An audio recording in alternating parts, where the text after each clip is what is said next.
Hello friends, welcome to life advisors. आप सभी का स्वागत है हमारे चैनल पे। आप देखना शुरू कर चुके हैं बैंक निफ्टी के एनालिसिस। जो लोग चैनल से नए जुड़ रहे हैं उन्हें बता दें क्या डिस्कशन करने वाले हैं। हम डिस्कस करेंगे बैंक निफ्टी के आज का ट्रेंड, बैंक निफ्टी में आने वाले दिन का ट्रेंड, साथ ही डिस्कस करेंगे बैंक निफ्टी के पूरे 12 स्टॉक्स का trend with target and stop losses. और ये पूरा डिस्कशन 5 से 10 मिनट में हम पूरा कंप्लीट करने की कोशिश करेंगे। आशा करता हूँ वीडियो आपको जरूर पसंद आएगी। पसंद आए तो लाइक करना ना भूलें। अगर आपने अभी तक चैनल सब्सक्राइब नहीं किया है तो तुरंत कर दीजिए और बेल आइकन भी दबाएं ताकि टाइमली अपडेट्स आपको मिलती रहे। साथ ही आपको इस वीडियो के बाद में निफ्टी 50 का वीडियो भी मिलेगा जिसमें हम पूरे निफ्टी 50 के 50 स्टॉक्स और निफ्टी का ट्रेंड विद FIDIs डेटाज और ऑप्शन चेन के एनालिसिस के साथ में डिस्कस करेंगे, जो कि बहुत ही एग्जॉस्टिव होती है और लगभग उसमें एक्यूरेट लेवल आपको हम प्रोवाइड करेंगे। तो आशा करता हूँ वो वीडियो भी ज़रूर पसंद आएगी, तो वो वीडियो देखना ना भूलें और चैनल को सब्सक्राइब करना ना भूलें। तो आज है 11 नवंबर और आज की अगर ट्रेड की बात करें 28,845 का लेवल यहाँ दिखाई दे रहा है। क्लोजिंग बेसिस पे हाई बनाया 29,000 का, ओपन हुआ था 28,713 पे, लो बनाया 28,211 का और क्लोजिंग 28,845 पे दिखा रहा है। 29,000 का जो लेवल है, मैंने आपसे डिस्कशन किया था कि 29,000 और 29,500 ये दो इंपॉर्टेंट रेजिस्टेंस जोन दिखाई देंगे। मेजर रेजिस्टेंस जोन 29,500 पे दिखाई दे रहा है और सपोर्ट जो है वो आपको 28,000 पे दिखाई देगा। तो डेफिनेटली 28,000 के नीचे मार्केट जाता हुआ दिखाई नहीं दे रहा है। वहीं पे अप साइड में 29,000 डेफिनेटली पार करते हुए नजर नहीं आएगा और अभी आपको कल मार्केट में मुझे लगता है थोड़ी बहुत करेक्शन देखने मिल सकती है या साइडवेज मूवमेंट जो है वो देखने मिल सकता है। उसका मेजर रीजन सिंपल सा है। जो ऑप्शन चेन अगर हम इसकी स्टडी करेंगे तो ऑप्शन चेन में देखेंगे 29,000 के लेवल्स पे बहुत ही ज़्यादा क्वांटिटीज़ के अंदर में कॉल राइटर्स एक्टिव हैं और 29,000 के नीचे में भी लेवल पे हमको कॉल राइटर्स एक्टिव दिखाई देंगे। और डेफिनेटली कल एक्सपायरी का दिन है, तो 29,000 का लेवल पार करता हुआ मुझे बिल्कुल नज़र नहीं आ रहा है और हमें मार्केट में कल एक करेक्शन देखने मिलेगी। हो सकता है कि बड़ी गिरावट देखने ना मिले, बट डेफिनेटली कल करेक्शन के मूड में मार्केट ज़रूर रहेगा और उन स्टॉक्स के अंदर में हम फोकस करेंगे जिन स्टॉक्स के अंदर में अभी तक तेज़ी नहीं हुई है। और बाकी जितनी लॉन्ग पोजीशंस है बैंक निफ्टी के अंदर में हमें अनवाइंड करके अभी एग्जिट कर लेना चाहिए, प्रॉफिट बुक कर लेना चाहिए। तो बैंक निफ्टी की अगर कल के लेवल्स की बात करूं तो इमीडिएटली मुझे 28,500 पे सपोर्ट दिखाई दे रहा है और वहीं पे नीचे में 28,300 पे, ये दो सपोर्ट लेवल की तरह एक्ट करेंगे, दो लेवल। और ऊपर में 29,000 जो है वो स्पेसिफिकली, क्योंकि अगर हम आज के हाई की बात करें तो 29,000 के एग्जैक्ट दिखाई दे रहा है, तो यही आपका एक रेजिस्टेंस बना हुआ रहेगा। अगर ये पार होता है तो डेफिनेटली 29,200 की तरफ हम मुड़ते हुए दिखाई देंगे, बट मुझे लगता है कि कल शायद 29,000 पार ना हो और 29,000 से लेकर 28,500 की रेंज में ही ट्रेड होते हुए दिखाई दे। तो एक लगभग फ्लैट ट्रेड आप कह सकते हैं आपको देखने मिलेगा। आज तो हमने काफ़ी वॉलेटाइल सेशन देखा, लेकिन कल मुझे लगता है कि एक फ्लैट ट्रेंड आपको देखने मिल सकता है और एक्सपायरी 29,000 के नीचे ही होती हुई आपको दिखाई देगी। बात करते हैं बैंकिंग स्टॉक्स की, एक एक करके अल्फाबेटिक वे में डिस्कस करेंगे। सबसे पहला स्टॉक आ रहा है एक्सिस बैंक का।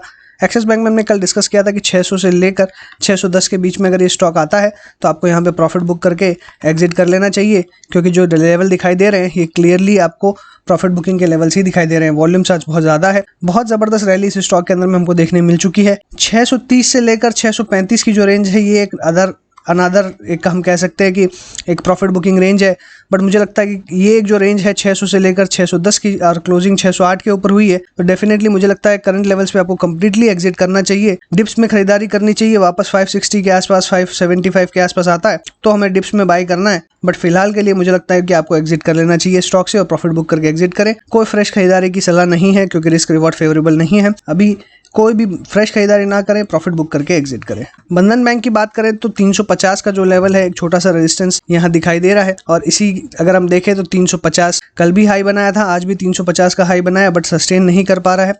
हालांकि वॉल्यूम्स बहुत ज़्यादा नहीं है, एवरेज वॉल्यूम के आसपास यहाँ पे ट्रेंड दिखाई दे रहा है, तो वॉल्यूम एक्शन बहुत ज़्यादा नहीं है, बट वहीं पे अगर 350 के लेवल की बात करें तो हर्डल ज़रूर बना हुआ है। इसलिए हमने यहाँ पे एक स्टॉप लॉस लिया था कि 335 के स्टॉप लॉस के साथ में अपनी सारी लॉन्ग पोजीशन हम होल्ड करेंगे।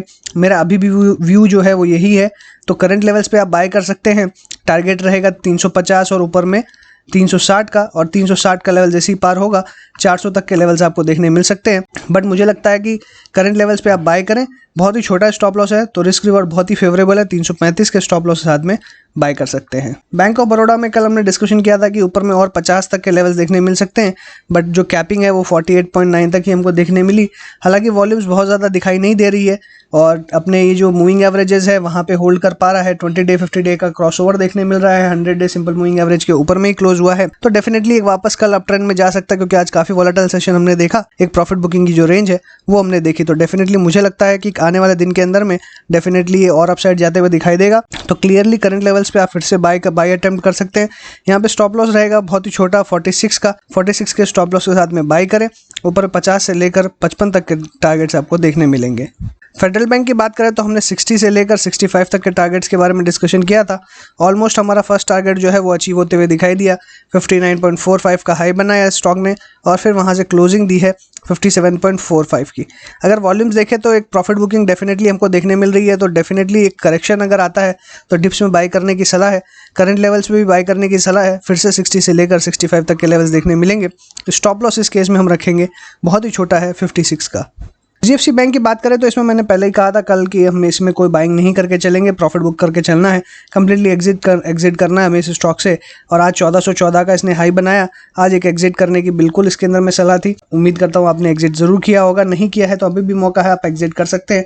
बट फिलहाल मुझे कोई बाइंग इंटरेस्ट नजर नहीं आ रहा, थोड़ा सा अवॉइड करने की ही सलाह है। ICICI बैंक की बात करें तो लगभग हमने डिस्कस किया था ये अगर कोई भी नीचे के रेंज में आता है तो बाय करके चलना है, और क्लोजिंग आज 486.55 दिखा रहा है। मुझे लगता है करंट लेवल्स पे एक रेजिस्टेंस जो है वो बना हुआ है, अराउंड 490 के आसपास एक इंपॉर्टेंट रेजिस्टेंस जोन बना हुआ है, इसीलिए आज वो पार करते हुए दिखाई नहीं दिया। मुझे लगता है इस लेवल्स पे, करंट लेवल्स पे आपको एक प्रॉफिट बुक करके एग्जिट करना चाहिए। अगर 490 से 500 के बीच में आता है तो डेफिनेटली फिर से एक इसमें गिरावट देखने मिलेगी।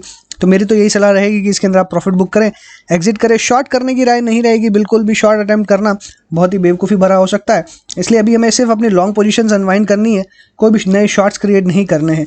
शॉर्ट्स हमें क्रिएट करने हैं, अगर हमें करना है तो हमें लगता है थोड़ा 480 के नीचे आता है तो एक बार अटेम्प्ट कर सकते हैं विद स्टॉप लॉस ऑफ 485, और तब टारगेट हम 460 तक का लेके चल सकते हैं, तब रिस्क रिवॉर्ड फेवरेबल लगेगा।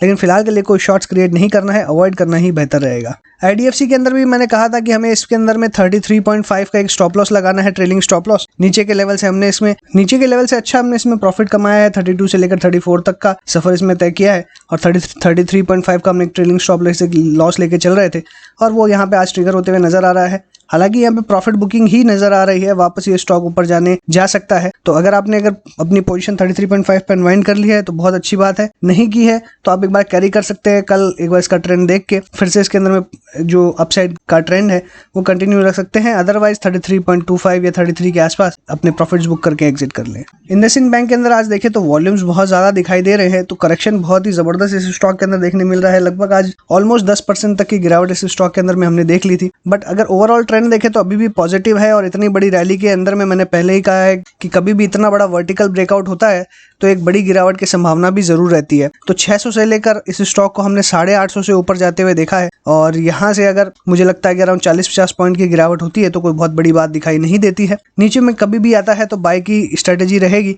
अराउंड आपको 720 से लेकर 730 के आसपास मिलता है तो बाय करके ही चलना चाहिए। आज के लो की बात करें तो 752 है। कल मुझे नहीं लगता इतनी बड़ी गिरावट होगी, बट डेफिनेटली थोड़ा सा करेक्शन मुझे लगता है और होते हुए दिखाई देगा। बाय ऑन डिप्स की स्ट्रेटेजी रहेगी, नीचे के लेवल्स पे खरीद के ही चलेंगे।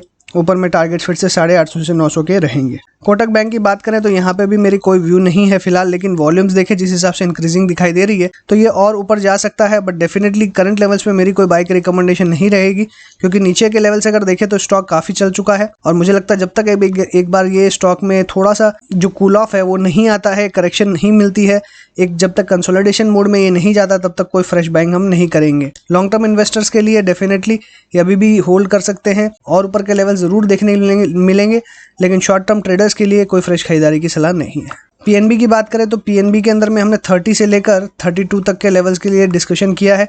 करंट लेवल से अगर देखें तो 50 डे सिंपल मूविंग एवरेज के आज नीचे वापस आता हुआ दिखाई दिया। कल अटेम्प्ट किया था ब्रेक करने का, आज फिर से अटेम्प्ट किया ब्रेक करने का, लेकिन ब्रेक नहीं कर पा रहा है और वापस तुरंत नीचे आता हुआ दिखाई दिया है। लेकिन फिर भी अगर देखें वॉल्यूम्स के अंदर में बहुत ज्यादा एक्शन नहीं दिखाई दे रहा है, तो इसलिए मैं कह सकता हूँ कि सेल ऑफ नहीं है।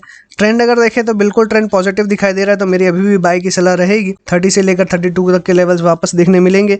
28 का एक स्टॉप लॉस रखें, 28 के स्टॉप लॉस साथ में टारगेट चेज करें। RBL बैंक के अंदर में मैंने टारगेट जो है वो 210 से लेकर 230 तक के आपको दिए थे, कल हमारा पहला टारगेट अचीव हुआ था और मैंने आपको होल्ड करने की सलाह दी है विद स्टॉप लॉस ऑफ 200। 200 के स्टॉप लॉस साथ में अभी भी होल्ड कर सकते हैं, फ्रेश पोजीशंस भी बना सकते हैं 200 के स्टॉप लॉस के साथ में। ऊपर में 230 से लेकर 240 तक के टारगेट्स, और मैंने 250 तक की भी बात करी है इस स्टॉक के अंदर में, तो टारगेट्स बहुत ऊपर है, इसलिए करंट पोजीशंस आप इसमें बना के रखें। मुझे लगता है कि अच्छे टारगेट्स आपको मिल सकते हैं। SBI की बात करें तो 240 का मैंने कल आपको टारगेट दिया था, आज वो बखूबी अगर देखें तो ऑलमोस्ट अचीव होते हुए दिखाई दिया 239.35 का। और मैंने यही कहा था कि अगर 240 के ऊपर क्लोज होता है तो हम होल्ड करेंगे, अदरवाइज उसी के आसपास प्रॉफिट बुक करके निकल जाएंगे। अगर हम वॉल्यूम्स की बात करें तो वॉल्यूम्स तो काफ़ी दिनों से हम देख रहे हैं कि बहुत अच्छी दिखाई दे रही है, इसलिए एक्शन बना हुआ है, बट एक वर्टिकल ब्रेकआउट जब भी होता है तो फिर से बड़ी गिरावट की भी संभावना रहती है। इसलिए मेरी राय रहेगी कि यहाँ पे प्रॉफिट बुक करें, एग्जिट करें। 220 के आसपास मिलता है तो बाय करके चलेंगे, फ्रेश पोजीशंस कोई नहीं बनाएंगे, करंट लेवल्स पे प्रॉफिट बुक करके एग्जिट करने की ही सलाह है। सो इसी के साथ मैं अपनी बात को मैं वाइंड अप करूंगा। अगर आपको अच्छा लगा हो तो लाइक कीजिएगा, दोस्तों के साथ शेयर कीजिए, कमेंट बॉक्स में व्यूज लिखना ना भूलें। चैनल सब्सक्राइब ना किया हो तो तुरंत कर दीजिए। टेलीग्राम चैनल ज्वाइन नहीं किया तो डिस्क्रिप्शन बॉक्स में लिंक दी, वहाँ से आप ज्वाइन कर सकते हैं। So thanks for watching again. Happy trading and investing.